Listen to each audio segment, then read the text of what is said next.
Dear younger me, I'm writing to you at a time you had a paradigm that didn't belong. You thought we needed to move on without acknowledging our history. So let me briefly explain why you were wrong. You need to decolonize your life, your walk, your church. Decolonize the talk you use at work. Decolonize your mind, because decolonized eyes can see a reconciled world, not as it is, but as it should be. And the first idea to leave behind, in order to decolonize your mind, is that we need to quit living in the past and cut it out with the guilt trip broadcasts. It's not about the guilt. Like 9/11 or Remembrance Day, it's about remembering the children who were taken away and were lost forever and were buried in unmarked graves. It's actually about mourning a national tragedy annually, and gradually, as mutual love and respect convey this truth, that love paves the way to discuss what's next to do. Another idea to leave behind in order to decolonize your mind is that reconciliation is not needed. The treaties were legal, both sides were equal, and natives were fairly treated. That's where I bring up Eddie Koikimabo, the handsome Indigenous man in this photo. He couldn't comprehend how the mainland Australians thought they owned his home island. This was because the ridiculous doctrine terra nullius, meaning no man's land, held that the British man saw the natives as flora and fauna because they weren't farming. Mabo fought for years at disarming this doctrine, and hardly after his dying, the Supreme Courts ruled, deciding to make terra nullius obsolete. Mabo's fight was complete. But it doesn't feel the same when you swap Australia with Canada's name. You'll be taught the fact that the Indian Act followed legal process, but miss the reality that legality is not the same as fairness. Another idea to leave behind in order to decolonize your mind is that it's not about the TRC, it's about hard work and equality. Native people just to see we all have opportunities. Let me explain, younger me, the role of the Indian Act and the numbered treaties. A nation is simply a collection of those who collectively chose to be one. At Canada's creation, it was a nation surrounded by nations stationed since the dawn of memory. But it wanted to be the only one and used the land from sea to sea to build their own economy. They tried telling the First Nations that they weren't nations using legalese. It's what colonialism means, absorbing a nation by erasing its identity. See, your grandfather was there when they brought us Treaty 9.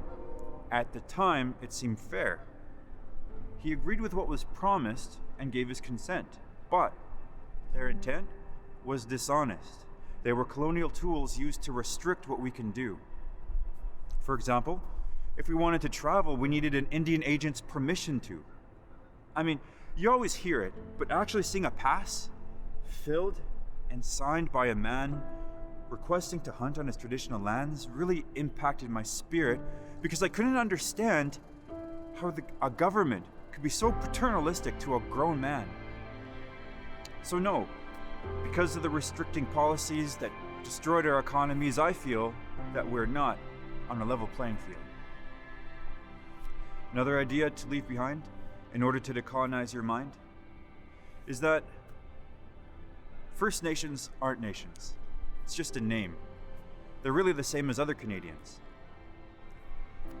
So the Indian Act, it's a legal apparatus that holds nation-to-nation relation in the form of Indian status. We learned this when they tried to abolish the Act in 1969. At the time, the Prime Minister tried to administer his white paper, but Harold Cardinal threw down his red paper that said, "We don't want to keep the Act because it's good." It isn't. It's discriminatory from start to finish.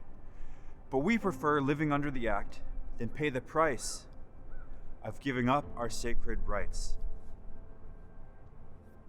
Another idea to leave behind in order to decolonize your mind is that we just need to let go, because all the major conflicts happened so long ago. Well, the first event that captured my attention and sparked all my questions was Oka's contention, when that town found the need to build a golf course on Mohawk burial grounds. Why, knowing the cries of those who buried ancestors, did investors feel it was okay to move into Kanesatake this way? And how could this happen now that the federal government confound us with a lack of respect for those buried in the ground? They say the major conflicts happened long ago, centuries or more. But no, Oka happened when you were 4. Another idea to leave behind in order to decolonize your mind is that reconciliation will never happen in our lifetime because Indigenous demands will never be satisfied. So because of Oka, the government formed a royal commission. I guess the first rendition of a mission for reconciliation. Beyond meeting demands, they shared a 20-year plan for those on treaty lands to improve their relational health. But over those 20 years, that plan just sat on the shelf.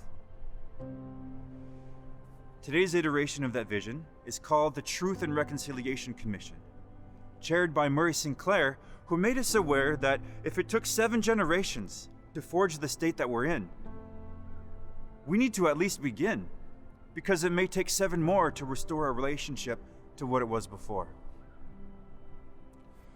I know it's embarrassing to consider how wrong you've been for so long, but if you humbly accept what I'm writing, you won't be dying on the wrong side of history. So forget the wasted time and commit yourself. Use your life to bring reconciliation to light and prevent those calls to action from being left on the shelf. Decolonize your life, your walk, your church. Decolonize the talk you use at work. Decolonize your mind, because decolonized eyes can see a reconciled world, not as it is, but as it should be. Egoze, miigwech.